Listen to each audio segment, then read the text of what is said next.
Juillet 1936, dans les casernes catalanes, la mort bute sur les milices et le peuple compte ses armes. Dans les villages et les hameaux, les paysans groupent les terres en un seul riche morceau et passe le vent libertaire.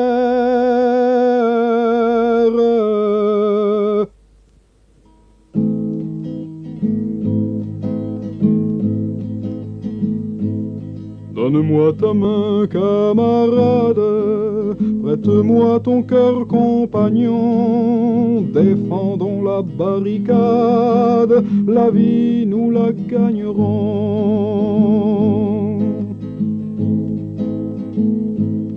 À quelques heures de Barcelone, se sont groupés des menuisiers, et sans patron tout refonctionne, on sourit dans les ateliers. Sur la place de la mairie, qu'on a changé en maternelle, des femmes ont pris la blanchisserie et sortent le linge au soleil.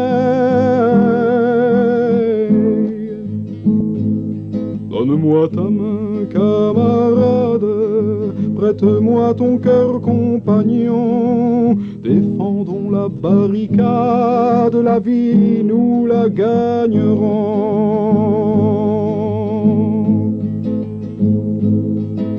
Tandis que quelques militaires font leur métier de matador, des ouvriers, des ouvrières détruisent une prison d'abord. Là-bas c'est la mort qui s'avance, tandis qu'ici c'est l'anarchie. La liberté dans l'espérance, ils ont osé la vivre aussi. Donne-moi ta main, camarade, prête-moi ton cœur, compagnon. Défendons la barricade, la vie nous la gagnerons.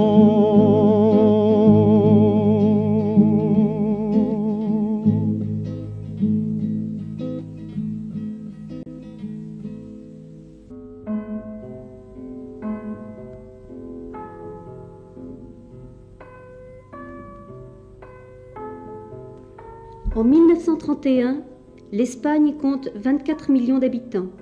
Près de la moitié ne savent ni lire ni écrire. C'est un pays essentiellement agricole.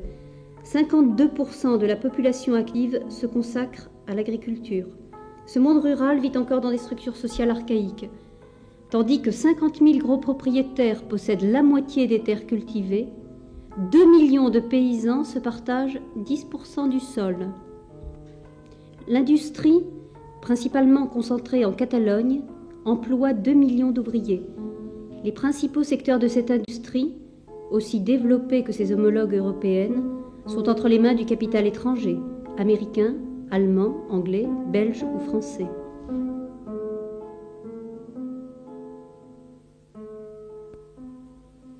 L'Église rassemble 80 000 prêtres, moines et religieuses. Elle contrôle l'enseignement et d'importants secteurs de la vie économique et sociale.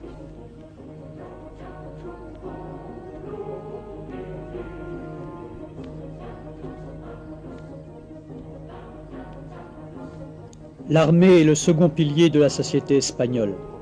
Avec ses 15 000 officiers, sa fonction est d'entretenir sur le budget de l'État les fils de l'aristocratie et de préparer la guerre civile prochaine.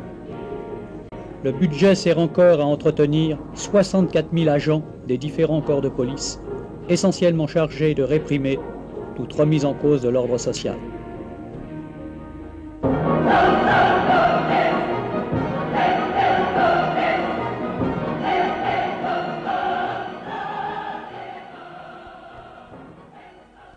Pour mener la lutte contre ces forces d'oppression, différentes forces combatives se sont organisées.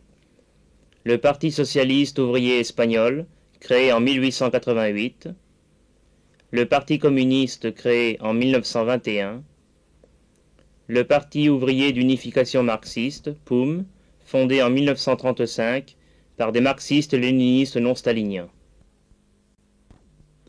Le mouvement ouvrier, pour sa part, s'est organisé depuis 1870 dans la Fédération régionale espagnole, section de la première internationale qu'animent les militants libertaires. Cette fédération donnera naissance à deux organisations syndicales. L'Union générale des travailleurs, de tendance socialiste, se détache en 1888. Tombée sous l'influence du Parti socialiste, elle défend des positions réformistes. La Confédération nationale du travail se crée en 1910. Elle rassemble l'héritage de l'Association internationale des travailleurs et adopte les thèses anarcho-syndicalistes. Pour les anarcho-syndicalistes, ce sont les travailleurs eux-mêmes qui, par l'action directe et la pratique de la solidarité, doivent s'émanciper de l'exploitation capitaliste et de l'oppression étatique. Ils proposent de réorganiser la société sur les bases du communisme libertaire, c'est-à-dire la libre fédération des individus ayant réalisé la collectivisation de la production et s'appuyant sur cet idéal proclamé par Ricardo Meia. La liberté comme base, l'égalité comme moyen, la fraternité comme but. La CNT est la cible constante de la répression. Elle est interdite dès 1911 et passe à la clandestinité jusqu'en 1914.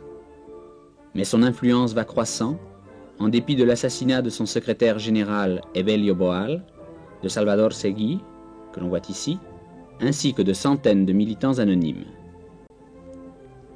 L'instauration de la dictature par Primo de Rivera en 1923 contraint à nouveau la CNT à la clandestinité, et ce, jusqu'en 1931.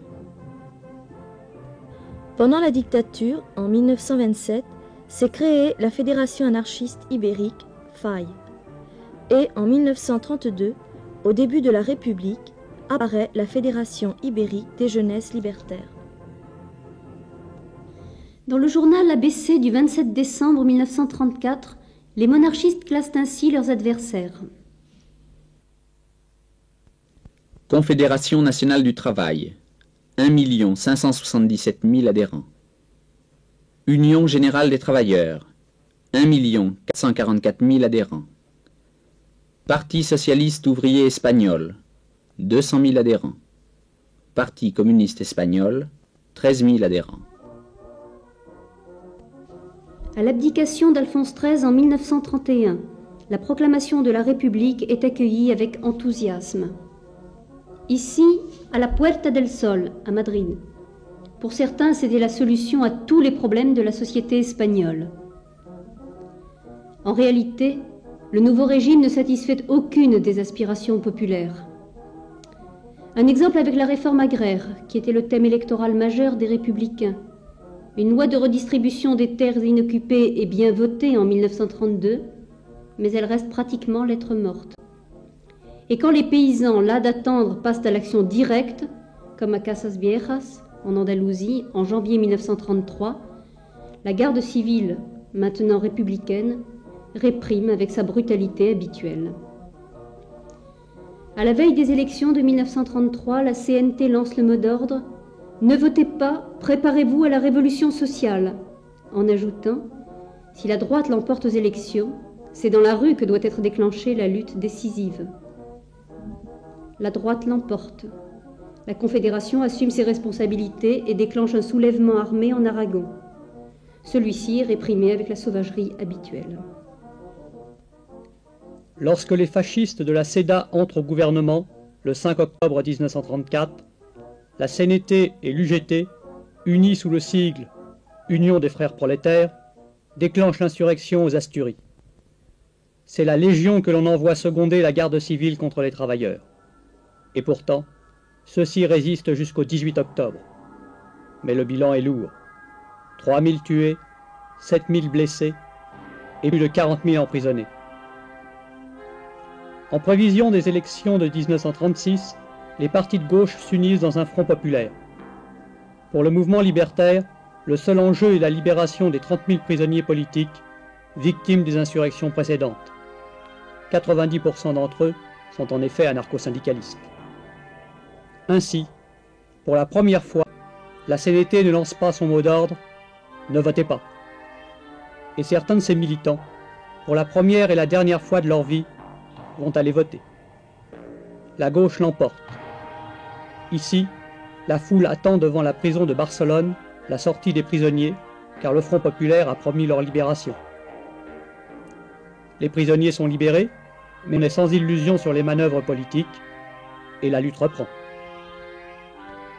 En mai 1936, la CNT tient un congrès national à Saragosse.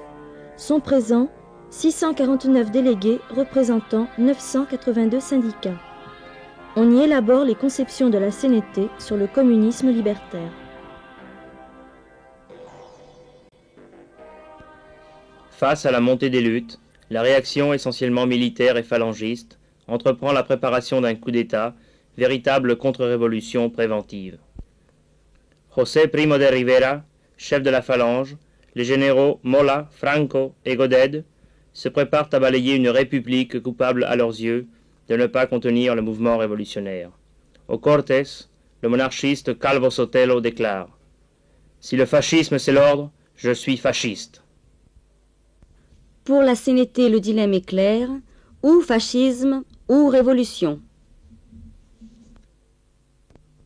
Le 18 juillet, le soulèvement des militaires et des fascistes triomphe au Maroc, à Burgos, à Séville, à Saragosse. Mais l'essentiel des combats va se dérouler à Barcelone. Le 19 juillet, le comité de Catalogne de la CNT proclame « Peuple de Catalogne, alerte, sois sur le pied de guerre. Le moment d'agir est venu. Nous avons passé des mois et des mois à faire la critique du fascisme, à signaler ses tares, à répéter que le peuple devait faire front et se dresser en armes au moment où la noire réaction d'Espagne tenterait d'imposer sa repoussante dictature. Peuple de Catalogne, ce moment est arrivé.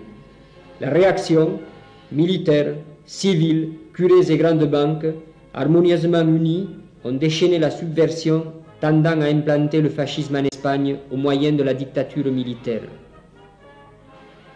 Nous, représentation authentique de la Confédération nationale du travail en Catalogne, conséquent avec notre trajectoire révolutionnaire et antifasciste, ne pouvons hésiter en ces moments graves, en ces moments d'action. Indépendamment de ce qu'il conviendra de faire sur le plan national, en Catalogne, la CNT lance le mot d'ordre concret et radical de grève générale révolutionnaire dès l'instant que quelqu'un se soulèvera. Notre position est bien établie et nous vous informons que notre mot d'ordre sera dès lors communiqué très rapidement. Nous rappelons que personne ne doit suivre un mot d'ordre ne venant pas du comité, seule manière d'éviter l'irréparable. Nous traversons des moments pleins de gravité. Nous devons agir avec énergie, fermeté et tous ensemble, que personne ne s'isole. Gardez le contact. C'est l'heure de rester en état d'alerte et d'être prêts à agir. Le fascisme s'est rendu maître de la ville de Séville. Un soulèvement s'est déclaré à Cordoue. Le nord de l'Afrique est dominé par le fascisme. Nous, peuple de Catalogne, soyons sur le pied de guerre, prêts à agir. Que chacun occupe son poste de combat maintenant que nous sommes face à l'ennemi. Qu'il n'y ait pas de dépenses inutiles d'énergie, ni de lutte fratricide. Luttons de tout notre cœur et gardons l'arme sous le bras, prêt pour le combat. Celui qui s'abstient trahit la cause libératrice du peuple. Vive la CNT. Le peuple contre ses armes.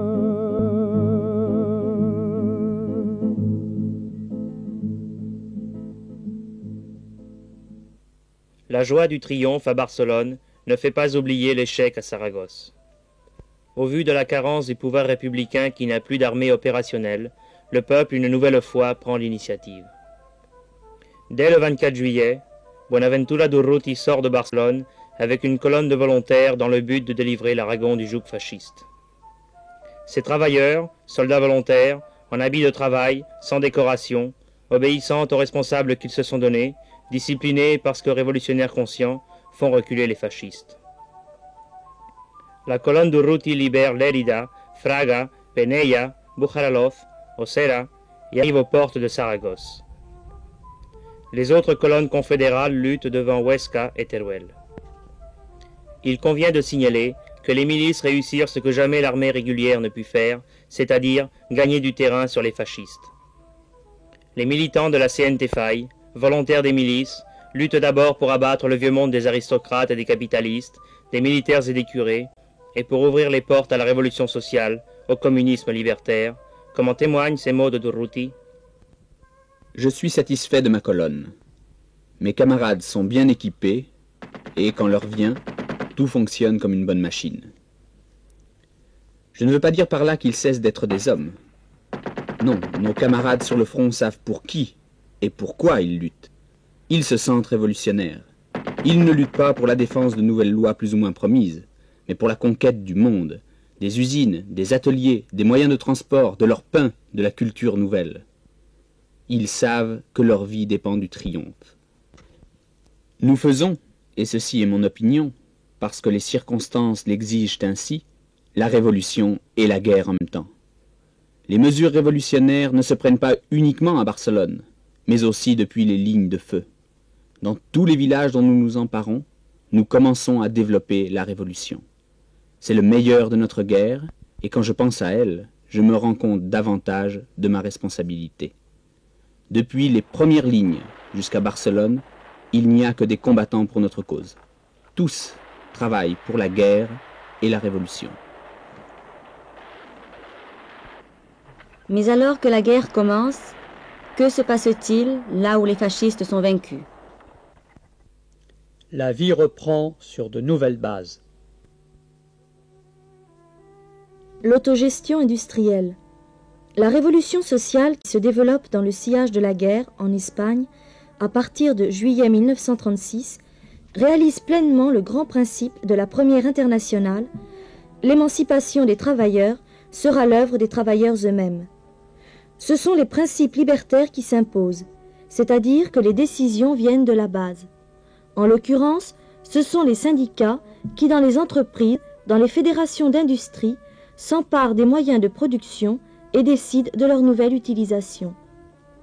En juillet 1936, la Révolution suit immédiatement la victoire. Parce qu'il faut équiper les milices, des usines métallurgiques comme la Vulcano reprennent sans attendre leur activité. Parce que la vie ne saurait s'interrompre, les tramways de Barcelone roulent dès le 29 juillet.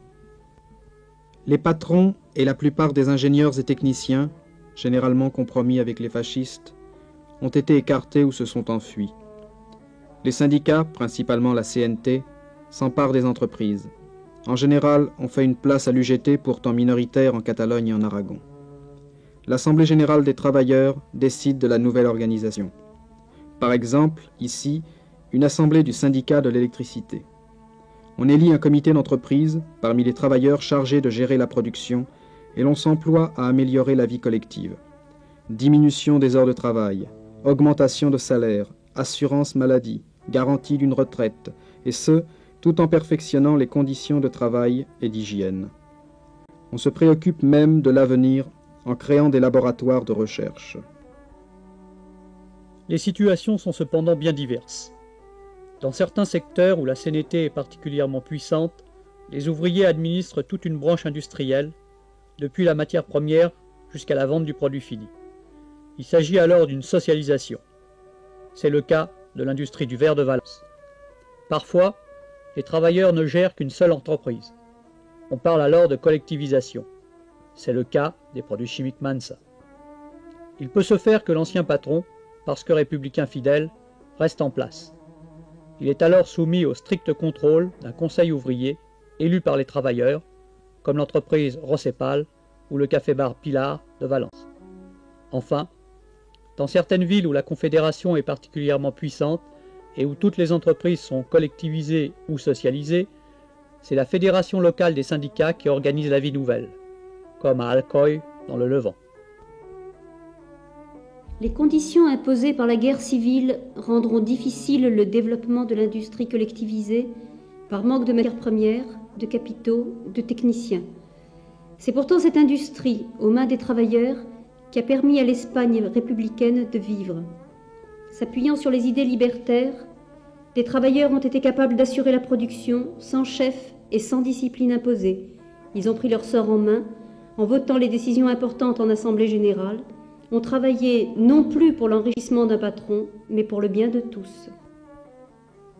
Les collectivisations ont pu être jugées comme des expériences limitées si on considère le but, la création d'une société socialiste et libertaire.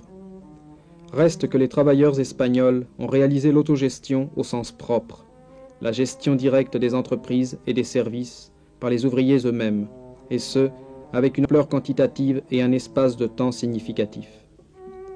Nous allons donner un aperçu de cette œuvre à travers des documents, des textes d'époque, des témoignages de survivants ayant participé à la Révolution. Nous avons été contraints de faire des choix. On ne peut parler de tout, et moins encore dans les détails. Mais dans cette esquisse, nous avons voulu montrer que l'autogestion espagnole englobe l'ensemble de la vie sociale.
L'industrie métallurgique a, sans conteste, été un des secteurs clés de la Révolution.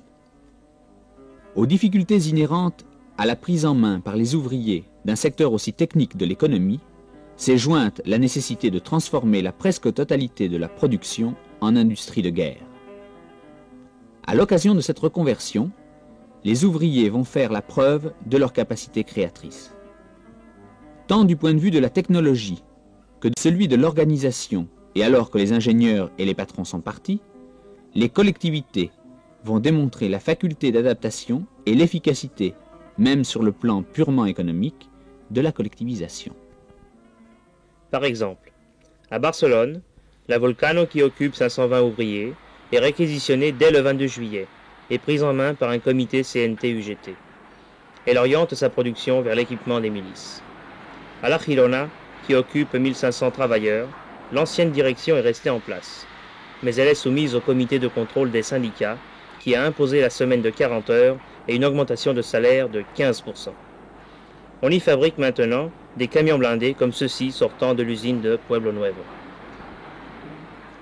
L'entreprise Hispano-Suiza, de 1400 travailleurs, située à San Andrés, Barcelone, est saisie par les syndicats dès le mois de juillet 1936. Elle est dirigée par un comité d'entreprise où est représentée chaque section, dont une section d'ingénieurs. L'entreprise s'est adaptée au ravitaillement des milices et produit essentiellement des camions blindés et des grenades. L'industrie du bois socialisée de Barcelone. Cette très importante industrie a compté à Barcelone de 7 à 10 000 personnes.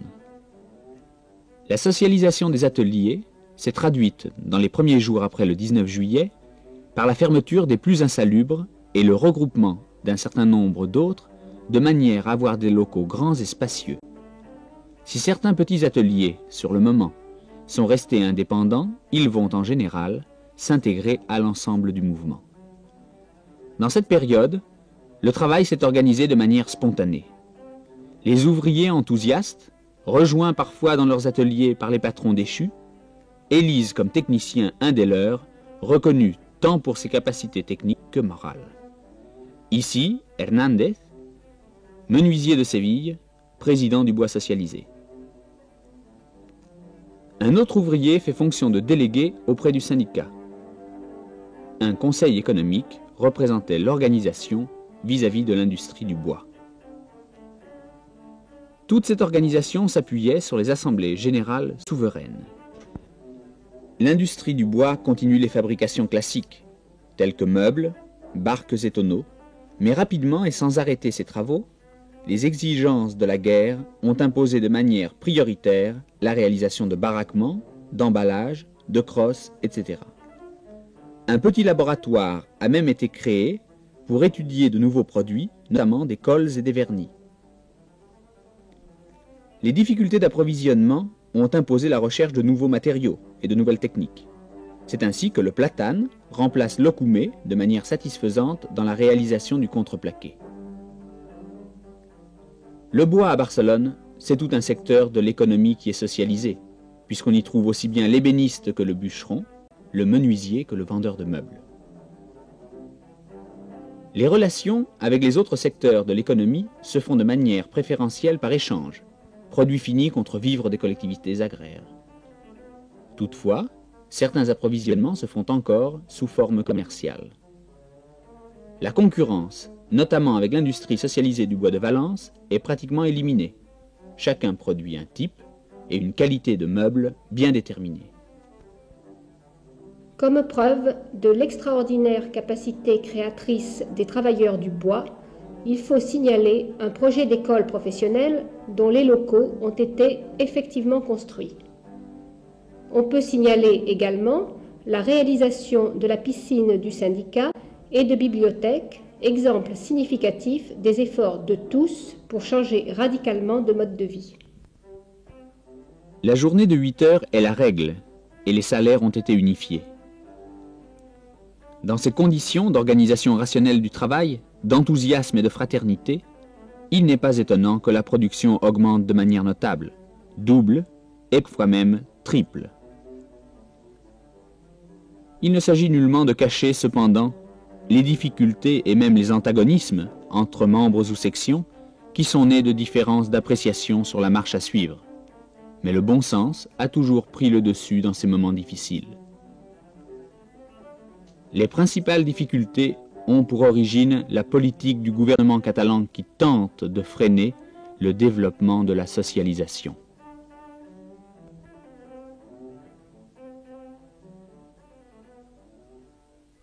À Barcelone, l'ensemble des moyens de transport se trouve dès juillet 1936 aux mains des travailleurs. Les tramways, les autobus, le métro comme les taxis et l'ensemble des chemins de fer de Catalogne. C'est la CNT qui prend l'initiative de la collectivisation. À la Société des tramways, elle compte 3322 affiliés sur 3442 employés. Mais l'on fait aussi une place à l'UGT, par exemple dans les chemins de fer. Comme dans les autres entreprises collectivisées, ce sont les assemblées générales de travailleurs qui prennent les décisions. Elles ont lieu 2 fois par mois chez les cheminots. On y élit parmi les travailleurs un comité d'administration. Il compte 6 membres au métro, 7 au tramway, 8 au chemin de fer. Il y a d'autres responsables désignés par leurs camarades au niveau des ateliers et des dépôts, C'est le cas dans les 123 gares du réseau de chemin de fer de Catalogne. Les travailleurs réalisent les améliorations pour lesquelles ils avaient longuement lutté. On augmente les salaires en maintenant pour objectif l'unification et on instaure la semaine de 40 heures. En général, on travaille plus pour suppléer à l'absence des camarades qui sont sur les fronts. Aux tramways et aux autobus, on embauche de nouveaux travailleurs. Partout, on améliore les conditions de travail et d'hygiène. On veille à une meilleure protection sociale. Par exemple, au tramway, on instaure la retraite à 60 ans avec un versement uniforme et le salaire intégral pour le travailleur malade. On envisage l'avenir dans le sens d'une amélioration du service public. Les travailleurs des tramways prolongent des lignes. On envisage l'électrification dans les chemins de fer. Les travailleurs du métro mettent au point un nouveau type de motrice. Pour leur part, les travailleurs des autobus instaurent la gratuité du transport pour les écoliers. La pratique de la solidarité est générale. D'abord, envers les camarades qui luttent sur les fronts, mais aussi envers les autres sections du syndicat des transports. Par exemple, le syndicat des tramways, plus prospère, soutient les sections qui souffrent de la guerre. Et, quand cela est possible, on apporte une aide aux collectivités agraires. Les travailleurs du métro ont, quant à eux, transformé la spacieuse villa de l'ancien directeur en maison de repos. On s'y occupe de 25 petits réfugiés de Madrid, pris en charge par la collectivité. Les 700 tramways, peints en couleurs noire et rouge de la CNT Faille, qui sillonnèrent Barcelone jusqu'au premier bombardement fasciste de 1938, ont été, aux yeux de tous, la preuve de la capacité gestionnaire des travailleurs des transports. En ce qui concerne le ravitaillement des grandes villes, voyons ce qu'ont fait les travailleurs de l'industrie alimentaire. À Barcelone, dès le 19 juillet, la CNT a pris la direction de 39 grandes entreprises alimentaires qui, pour la plupart, furent converties en restaurants à prix modéré et un restaurant populaire à prix fixe fut créé. Ce sont les travailleurs de l'industrie alimentaire qui ont pris en main l'approvisionnement des grandes villes, comme ici, au marché central de Barcelone. Les travailleurs de Damme se sont emparés de l'entreprise en juillet 1936. Les dirigeants et techniciens ayant abandonné leur poste, les 610 ouvriers de la brasserie, membres de la CNT, réorganisent l'usine en nommant un conseil d'entreprise de 9 camarades et 5 sections techniques. Les salaires ont été unifiés et augmentés. On compte instaurer le salaire familial. Tous les travailleurs jouissent maintenant de l'assurance médicale et l'on a établi la retraite à 60 ans. On a acheté du matériel nouveau pour améliorer la production. On installe dans les locaux de l'usine une bibliothèque, une salle de sport et un réfectoire. Pour se procurer l'orge nécessaire à l'élaboration de la bière, on est en relation avec les collectivités paysannes à qui l'on fournit la semence. Avec les bénéfices réalisés, les travailleurs de Damme assurent le salaire d'une centaine de camarades, miliciens luttant au front, et ils versent plus de 2000 pesetas par semaine aux milices auxquelles ils ont remis 2 des meilleurs camions de l'usine. L'industrie socialisée du lait à Barcelone, d'après le témoignage de José Capellas. Le fascisme sitôt vaincu, les travailleurs purent se lancer dans le processus révolutionnaire de la socialisation d'une branche alors entre les mains d'un grand nombre de petits propriétaires et de quelques grandes entreprises dont la multinationale suisse Nestlé.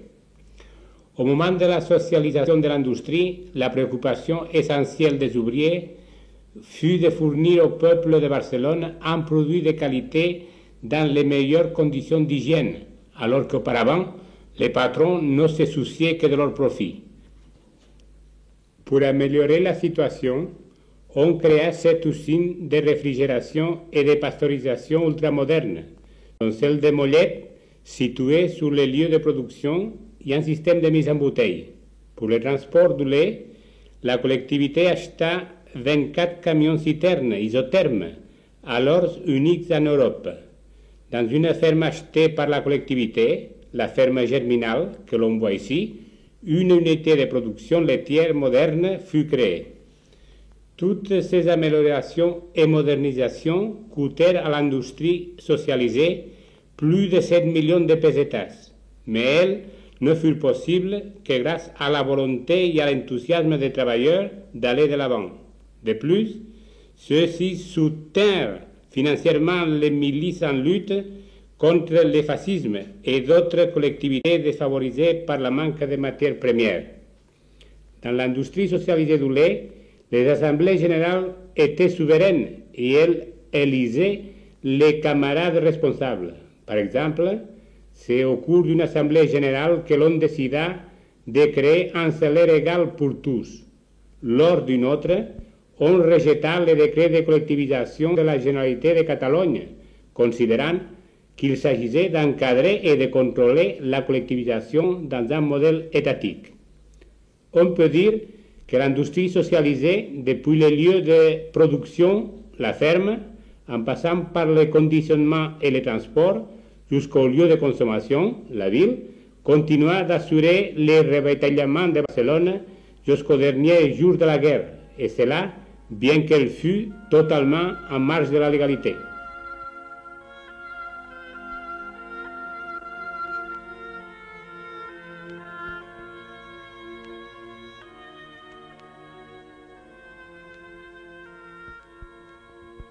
En dépit de leurs efforts et de leur enthousiasme, les militants révolutionnaires, à mesure que la guerre se prolonge, souffrent les attaques de la contre-révolution, constatent l'isolement du peuple espagnol et voient sous leurs yeux triompher le fascisme.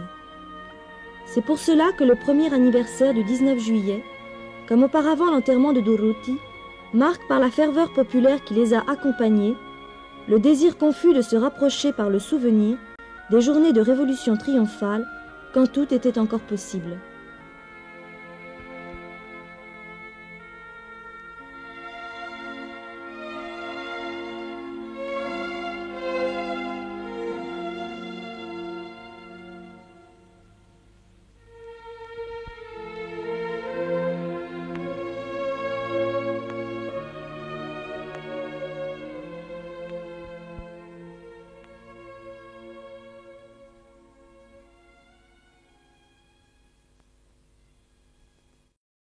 La transformation révolutionnaire ne touche pas seulement les rapports de production, elle vise encore à satisfaire des besoins aussi essentiels que l'école et la santé.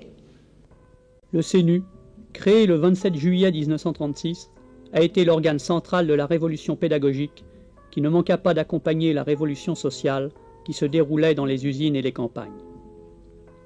Composé de 4 délégués de la CNT, 4 délégués de l'UGT, et 4 professeurs nommés par le département de la culture de la Généralité de Catalogne. Le CNU se heurta rapidement à une difficulté fondamentale. Avant de rénover de fond en comble la pédagogie, il fallait s'occuper de la simple scolarisation des enfants. On a déjà signalé qu'en 1931, 47% de la population est analphabète. En 1936, la situation n'a pas beaucoup évolué. C'est pour cela que le CNU crée immédiatement des groupes scolaires. Écoles neuves, construites par le syndicat du bâtiment, ou villas et couvents, réquisitionnés dans les faubourgs résidentiels des grandes villes.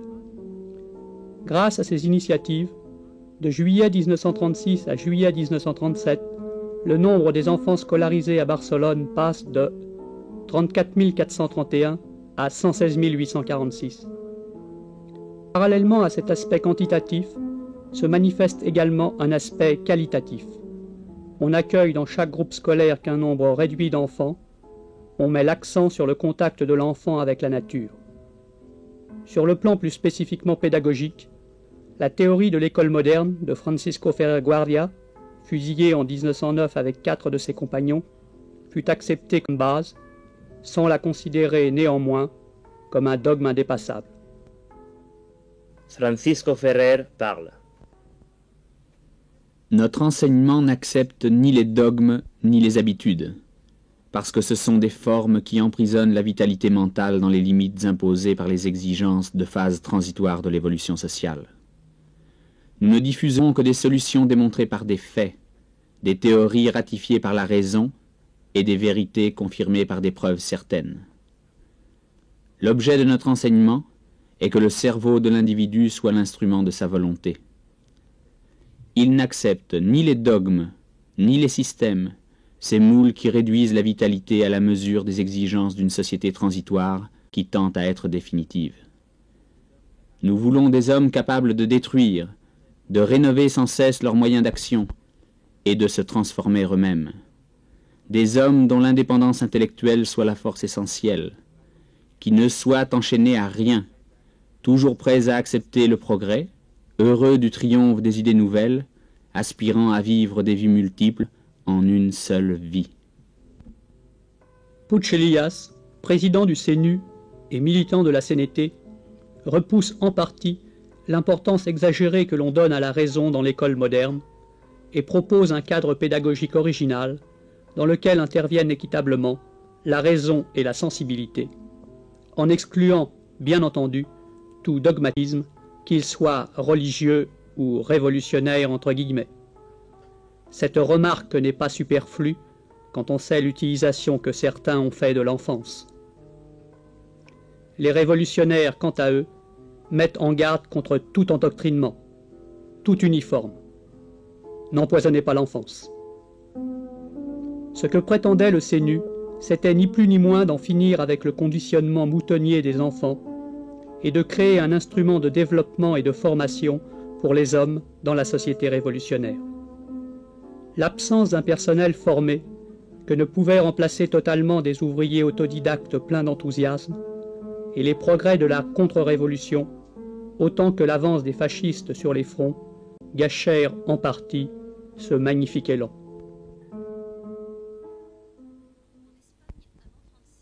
En Espagne, avant 1936, la situation sanitaire était déplorable et en particulier la mortalité infantile était très élevée. Les problèmes sanitaires allaient être compliqués par les conséquences de la guerre. Des jalons avaient cependant été posés avant juillet 1936, notamment par des médecins sympathisants qui donnaient des conférences dans les centres ouvriers. Le syndicat des services sanitaires apparut en septembre 1936. En un an seulement, à Barcelone, 6 nouveaux hôpitaux sont créés. Les tarifs des consultations et des opérations sont fixés et contrôlés par le syndicat de la santé. Nous allons donner 3 exemples concrets des réalisations en ce domaine à Barcelone. L'hôpital du sang. Il a été reconstruit dans le quartier de Pueblo Nuevo par le syndicat de la construction. Il était entièrement régi par le syndicat de la santé. Cet hôpital recueille, surtout, vu les circonstances, les blessés qui ne cessent d'affluer au cours des combats. On peut constater que tous les centres de soins étaient équipés d'appareils médicaux ultramodernes. L'hôpital du peuple, rue Proventa, dans la banlieue de San Martín. Le centre a été érigé sur l'emplacement d'un couvent. Il regroupe toutes les spécialités médicales. Dans ces 2 quartiers populaires, les installations sanitaires étaient inexistantes auparavant. L'Institut de puériculture et de maternité Louise Michel, construit par le syndicat, s'occupe des enfants de 2 mois à 4 ans, aussi bien du point de vue médical que psychologique. Les femmes enceintes étaient éduquées au sein de ce même centre. On y a créé également une école confédérale de puéricultrices.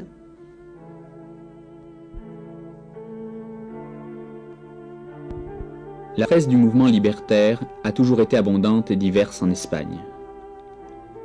Dans un pays sous-alphabétisé, où l'Église monopolise l'éducation, elle constitue un instrument populaire de formation contre l'idéologie du pouvoir.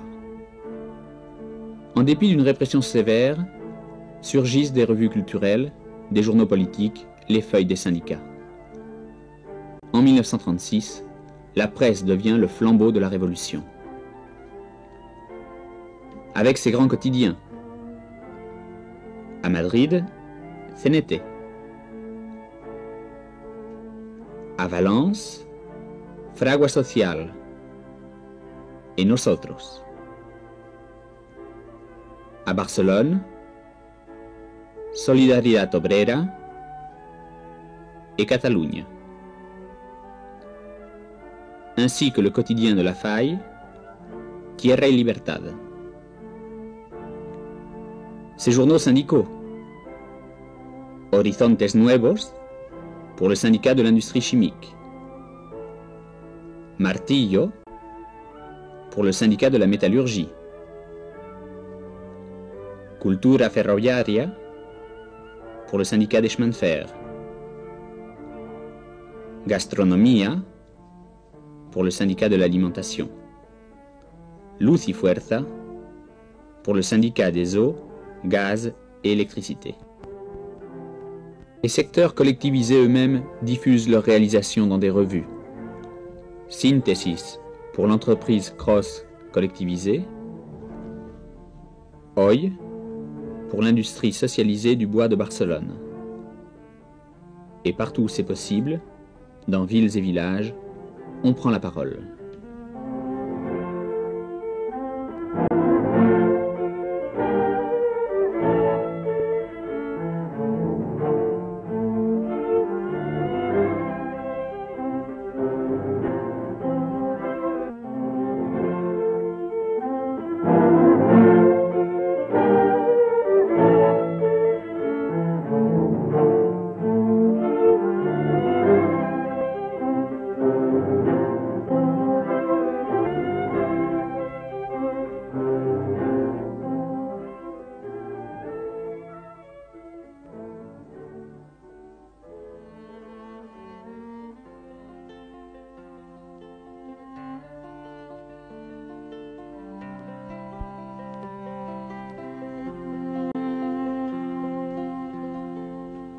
Andaluces de Jaén, aceituneros altivos, decidme en el alma quién levantó los olivos.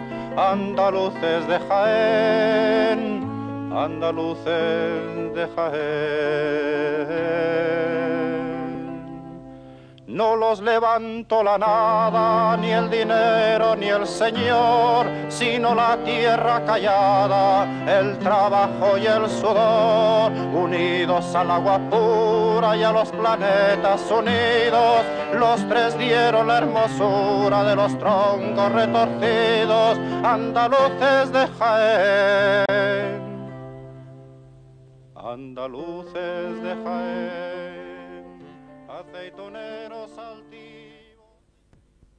Le coup d'État militaire épaulé par le fascisme européen et l'incurie du gouvernement laissent en suspens le sort de l'Espagne. Mais dans les campagnes, la vie ne peut s'arrêter. En juillet 1936, il faut rentrer les récoltes, s'occuper des terres abandonnées par les grands propriétaires factieux. Devant la défaite du pouvoir dans les villages, le plus souvent à l'initiative des militants de la CNT, la population va développer le communisme libertaire. On s'empare des terres abandonnées. Les paysans volontaires rassemblent leurs outils, leur bétail, et l'on organise le travail collectivement. Les conditions de vie de chacun s'en trouvent améliorées. La production augmente grâce au défrichement et à l'irrigation de nouvelles terres, ou par leur exploitation plus rationnelle. La gestion collective des bénéfices permet des réalisations du type hôpital, école, canaux d'irrigation, etc. Ce sont des centaines de milliers d'hommes et de femmes qui, prenant leur sort en main, vont vivre ce que l'on appelle communisme libertaire, autogestion, socialisme.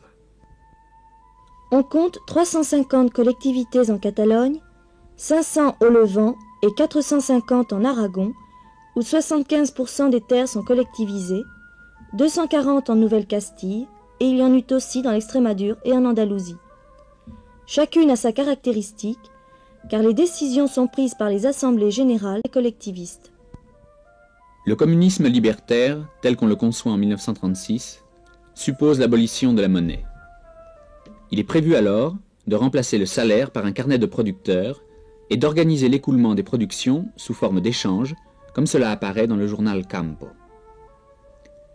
Les circonstances particulières de la Révolution espagnole, le maintien d'une structure étatique et d'un secteur privé vont imposer, parallèlement à l'échange, le maintien d'une monnaie dans les collectivités urbaines. Par contre, à la campagne, maintes collectivités voulurent réaliser l'idéal. Cela ira de la suppression totale de l'argent et la prise sur le tas, au système des bons de producteurs donnant droit à tel ou tel produit. Le plus souvent va s'imposer l'étape de la monnaie locale, non capitalisable parce que volontairement éphémère. Parfois, on a recours à la notion de salaire familial, proportionnel non plus au travail fourni, mais aux besoins, le nombre de bouches à nourrir. Un système fréquent de réduction de la circulation monétaire est la gratuité totale des services, en particulier médicaux. C'est alors la collectivité et non l'individu qui règle les frais. Pour l'exportation hors de la collectivité, On comprend rapidement la nécessité de s'unir en fédération, Aragon, Levant, etc., où une caisse de compensation assure l'équilibre entre collectivités riches et collectivités en difficulté. C'est ainsi que la Fédération des collectivités du Levant exporte les oranges vers la Suède, comme en témoignent ses étiquettes utilisant l'emblème de la CNT et l'affiche de la colonne de fer de Valence.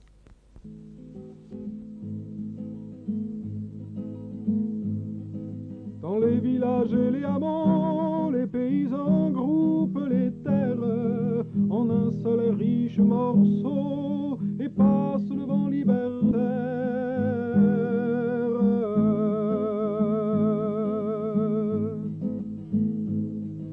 À quelques heures de Barcelone, se sont groupés les menuisiers et sans patron tout refonctionne, on sourit dans les ateliers. Sur la place de la mairie qu'on a changée en maternelle, des femmes ont pris la blanchisserie et sortent le linge au soleil.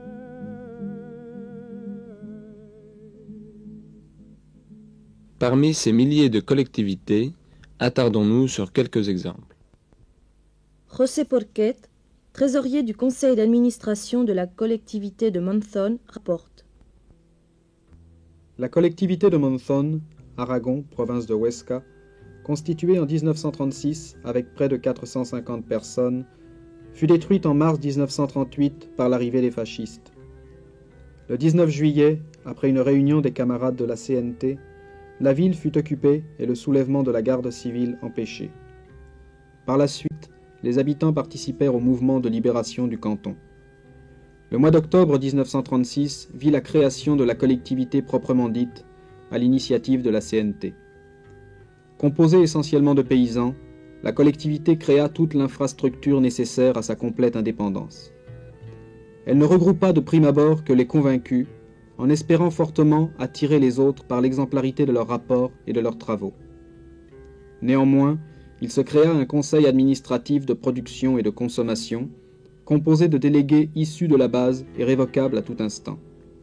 En outre, existait un délégué général à l'agriculture et un autre de l'approvisionnement, avec les mêmes prérogatives. Néanmoins, il fallut souvent improviser. Le patrimoine était composé des terres apportées par les membres et par celles des fascistes en fuite. La collectivité était divisée en 22 sections de travail, dont la plus importante était l'agriculture. La solidarité entre groupes était évidemment pratiquée.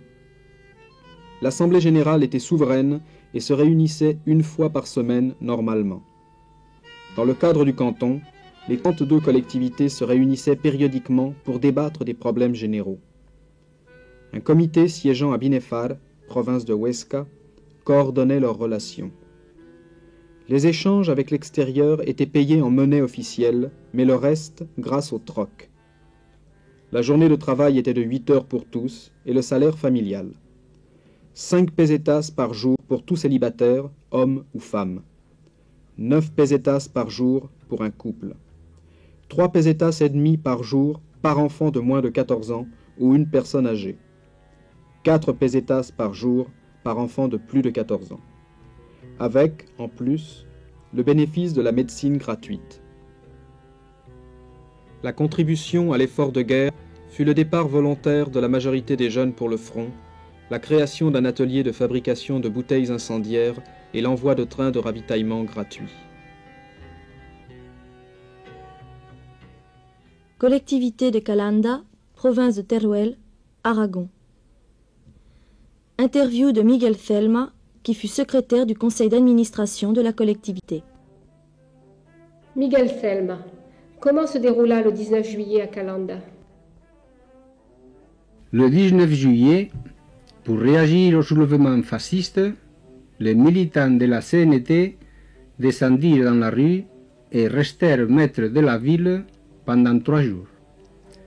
Le 22, les troupes fascistes occupèrent Calanda. Le 26 juillet, les milices de Catalogne chassèrent les fascistes et on nomma un comité révolutionnaire composé de 4 membres de la CNT et de 2 membres de la gauche républicaine. le seul parti antifasciste existant. On décida alors de proclamer le communisme libertaire, en laissant bien entendu la possibilité aux individualistes de continuer à vivre comme auparavant. Mais sur les 5000 habitants de Calanda, moins d'une dizaine peut-être restèrent à l'écart de la collectivité. Calanda vécut ainsi en ville libre jusqu'en août 1937, date à laquelle les troupes du bolchevique Lister vinrent détruire l'œuvre réalisée. Pendant 2 mois, le village connut alors la contrainte et la répression. Pourtant, en octobre 1937, 2500 habitants de Calanda constituaient une seconde collectivité. Elle vécut jusqu'en mars 1938, quand les troupes de Franco envahirent la région. Ainsi, la collectivité de Calanda connut 2 périodes. Pendant la première, je me trouvais au front, mais en gardant toujours des contacts avec les syndicats. Dans la seconde période, je fus élu secrétaire du conseil d'administration. Quelle était la situation économique de Calanda? Chaque famille de Calanda possédait quelques terres, mais en fait, le village était entre les mains d'une douzaine de grands propriétaires comme le comte de Fortón, marquis de Valdeguerrero ou le Buñuel. De nombreux ouvriers agricoles louaient leur bas pour la culture des céréales, des légumes ou la récolte des olives. L'industrie n'était pas absente, avec 14 moulins à huile, 3 moulins à graines et anciennement des ateliers de tissage, plusieurs fabriques de plâtre, de carrières, forges et ateliers de menuiserie. Mais l'industrie la plus importante était celle des poteries. Et la vie politique? Calanda avait toujours connu une vie politique agitée. Depuis 1931, les travailleurs, quant à eux, étaient rassemblés dans le syndicat CNT comptant 800 adhérents. Dissous après les événements de 1933, il revoit le jour en février 1936.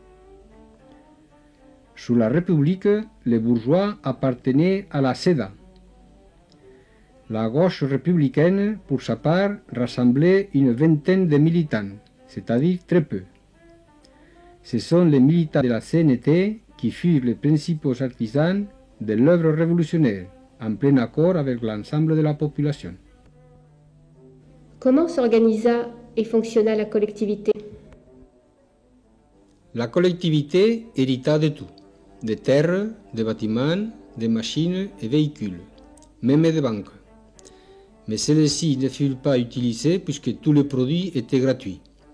Par exemple, après avoir fait l'inventaire des ressources en viande, on en attribua X kilos par personne, collectiviste ou non, et les surplus étant destinés au front.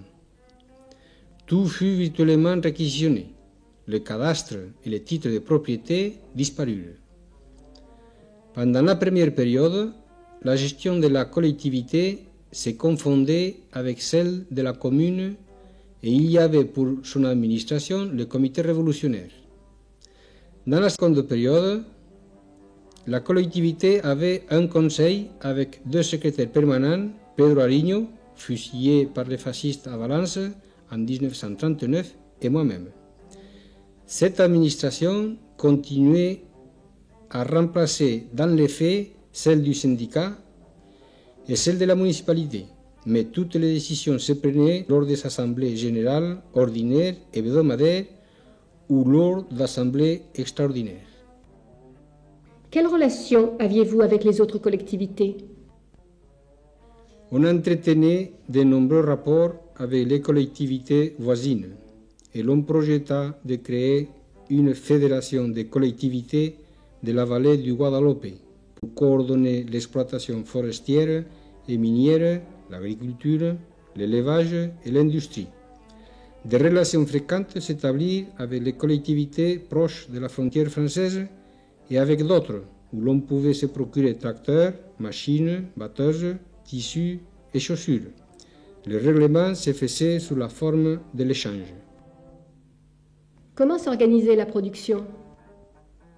D'une manière générale, la culture et la production suivaient des objectifs préétablis et planifiés. Mais dans la pratique, chaque groupe de 8 hommes organisait son travail à sa guise, tout en restant en contact avec les responsables de l'agriculture ou des magasins. Il ne fut pas nécessaire de construire de nouvelles maisons, puisque l'on occupait celles des bourgeois.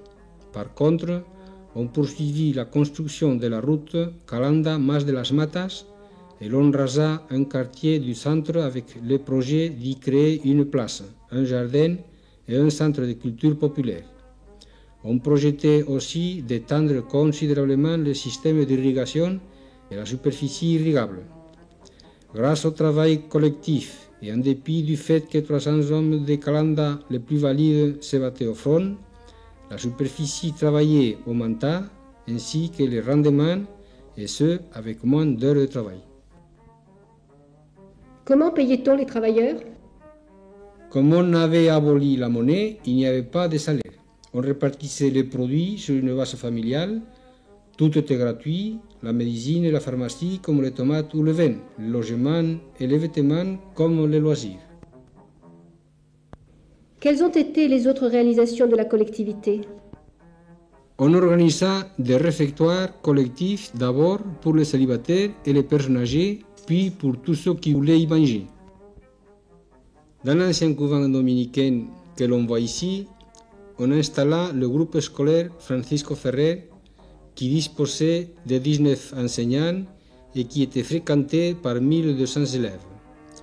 Auparavant, seuls 6 instituteurs s'occupaient de 450 enfants à l'école nationale. Quel a été le rôle des femmes? Les femmes, animées par le groupe de femmes libres, participèrent activement à la collectivité. S'est-on aussi soucié des loisirs? En guise d'animation culturelle, il existait un cinéma et un groupe théâtral. De plus, la villa de Buñuel, donnant sur le Guadalope, avec sa pinède, sa piscine et sa bibliothèque, fut transformée en centre de loisirs idéal. Dans quelles circonstances la collectivité a-t-elle pris fin? À l'arrivée des troupes franquistes, de nombreux collectivistes, aussi bien enfants que vieillards, furent victimes de la vengeance des oppresseurs de toujours. Plus d'une centaine furent fusillés. Parmi eux, Ramón Cobo, Tomás Pérez, Francisca Gascón, Ramón Ferrer et Juan José Deller. Mais l'ensemble de la collectivité avait été évacué en mars 1938. C'est une caravane de 2500 personnes, 50 charrettes et 72 attelages et un troupeau de 3000 moutons qui sortit du village. Un an après, il fallait passer les Pyrénées vers la France.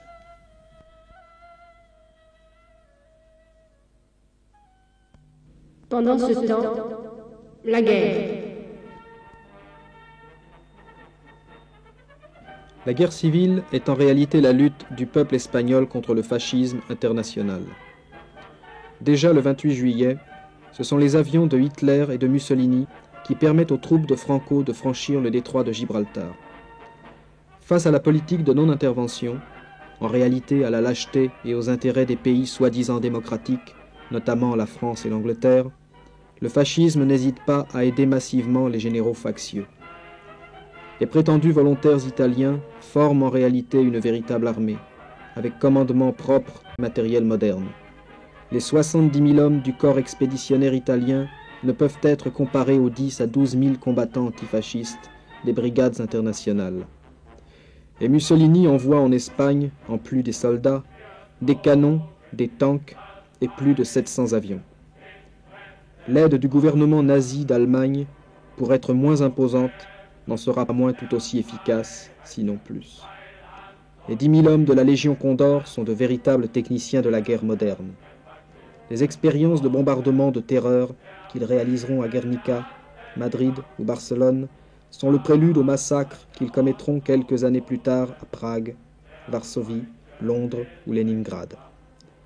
Il est clair cependant que l'Union soviétique a aidé le camp républicain.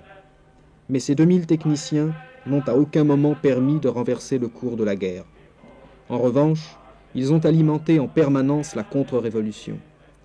Et la République a payé le maigre matériel soviétique avec 510 tonnes d'or, soit les secondes réserves d'or du monde à l'époque. Sur tous les fronts, et mis à part quelques triomphes spectaculaires, comme ceux de Guadalajara et Teruel, les troupes républicaines reculent constamment, en dépit de l'héroïsme permanent des soldats et des miliciens. Avant d'être assassiné par les agents staliniens en mai 1937 à Barcelone, l'anarchiste Camilo Berneri déclarait « Aujourd'hui, la guerre est dans le ciel de Madrid. Demain, elle sera dans celui de Barcelone. Après-demain, elle sera dans celui de Paris. La guerre européenne a recommencé, bien qu'elle n'ait pas été déclarée.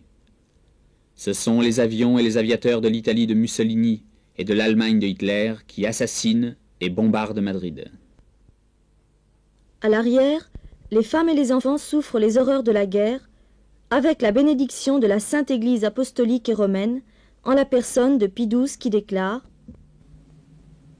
« Dieu a voulu paix et victoire en Espagne. Aux prosélytes de l'athéisme matérialiste de notre époque, l'Espagne a hautement démontré que les valeurs éternelles de la religion et de l'esprit dominent tout. Les valeurs éternelles de la religion et de l'esprit dominent tout. Les valeurs éternelles de la religion et de l'esprit dominent tout.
Le 19 juillet 1936, l'État espagnol, réduit à l'impuissance par le coup d'État franquiste et la riposte ouvrière, s'est effondré. Sans plus se préoccuper de lui, le prolétariat espagnol prend en main son propre avenir et, nous l'a montré, édifie une société nouvelle. Cependant, dans l'ombre, les dirigeants d'hier, d'abord isolés et débordés par l'initiative populaire, continuent à tisser le réseau des règlements, des obligations, des interdictions et des censures. En un mot, sous la houlette du principal parti de gauche, le Parti socialiste, dont le chef Largo Caballero est prêt à tous les opportunismes, le monde de la politique, les Álvarez del Valle, les Prieto, etc., tentent de reconstruire l'État. Mais il leur manque ce sans quoi on ne peut s'attaquer au mouvement révolutionnaire, la force. C'est l'URSS, par l'intermédiaire du PC espagnol, qui la leur fournira. Très vite, à la restauration de la bureaucratie administrative des socialistes et de leurs alliés, va s'ajouter la puissance militaire des communistes. S'appuyant sur le chantage à l'aide militaire soviétique et sur une distribution très sélective de l'armement, ils vont accéder au plus haut poste de la hiérarchie militaire républicaine, tout en proclamant, bien entendu, les nécessités de l'unité. Le développement de ce parti correspond à l'entrée de ses rangs de toute la petite bourgeoisie coincée dans le camp républicain et qui ne sait politiquement à quel saint ou à quel diable se vouer. Fidèle reflet de sa représentation sociologique, sa politique sera ouvertement petite bourgeoise, comme le démontrent ses déclarations. En 1937, pour Santiago Carrillo, alors secrétaire général des Jeunesses socialistes unifiées, la révolution est impossible en Espagne parce qu'elle ne se développe pas selon le schéma soviétique. Il déclare : Il n'est pas besoin que nous disions comment, dans le seul pays du monde qui a fait la révolution, l'Union soviétique, c'est après 9 ans de pouvoir prolétarien qu'on a commencé à collectiviser la terre. Comment allons-nous faire ici, en pleine République démocratique, ce qu'a fait l'Union soviétique après 9 ans de pouvoir ouvrier? Nous disons que notre ligne, et pour longtemps encore, est la ligne de la défense du petit paysan, de la défense des intérêts légitimes des petits propriétaires ruraux. Le 4 août 1936, André Marty, membre du comité exécutif de l'Internationale communiste, déclare quant à lui : Dans un pays comme l'Espagne, la classe ouvrière et le peuple tout entier a pour tâche immédiate et urgente, la seule tâche possible, et tous les récents appels du Parti communiste le répètent et le prouvent, non de réaliser la révolution socialiste, mais de défendre, consolider et développer la révolution démocratique bourgeoise. En France, le Populaire, organe de la SFIO, déclare le 27 novembre 1936 : Une fois le fascisme écrasé, il est possible que la Faille et la CNT anarcho-syndicalistes continuent à lutter pour réaliser leur programme social. Mais dans ce cas-là, le bloc socialo-communiste s'y opposerait. Mais si l'on doit dénoncer l'ensemble des partis au pouvoir dans le camp républicain pour avoir saboté puis agressé la révolution, il ne faut pas taire les erreurs du mouvement libertaire.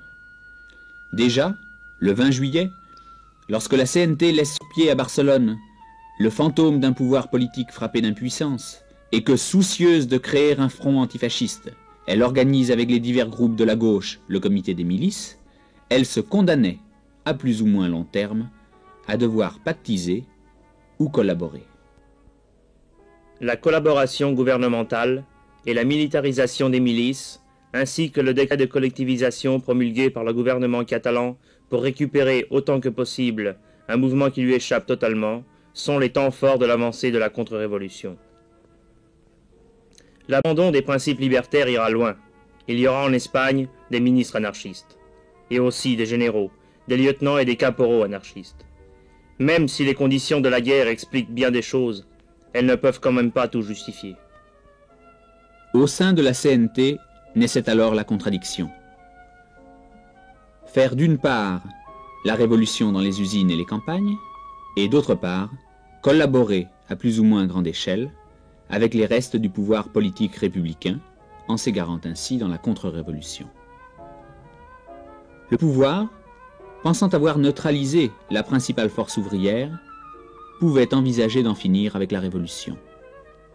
Les communistes, rouage essentiel de ce pouvoir et maîtres de l'appareil policier, se sentent alors suffisamment appuyés pour provoquer les affrontements armés de mai 1937 à Barcelone et l'intervention des troupes de Lister contre les collectivités agraires d'Aragon en application d'une politique planifiée depuis Moscou, comme en témoigne la Pravda du 16 décembre 1936. En Catalogne, l'élimination des trotskistes et des anarcho-syndicalistes est commencée. Elle sera menée avec la même énergie qu'en URSS. La riposte ouvrière déjouera en partie ses plans. Parmi les très nombreuses victimes, Camillo Berneri, assassiné par les staliniens, est un des hommes les plus lucides de cette période troublée. Il écrit dans Guerra di Classe : Le dilemme guerre ou révolution n'a plus aucun sens. Le seul dilemme est celui-ci. Ou victoire contre Franco par la guerre révolutionnaire, ou défaite. Au terme de cette présentation de l'œuvre constructive de la Révolution espagnole, il convient de rappeler ce que furent les paroles finales du Congrès de Saragosse, qui continue d'être la plus claire expression de la pensée de la Confédération nationale du travail. Ici se termine notre travail. Mais avant d'y mettre le point final, nous estimons devoir insister, en cette heure historique, sur le fait que cette analyse puisse être interprétée comme quelque chose de définitif, une règle restrictive aux tâches constructives du prolétariat révolutionnaire. La prétention de cette commission est bien plus modeste. Elle se contenterait que le Congrès y voit l'esquisse de ce que le prolétariat devra mener à bien, un point de départ de l'humanité jusqu'à sa pleine libération. Que tous ceux qui se sentent l'intelligence, l'audace et la capacité suffisante améliorent notre œuvre.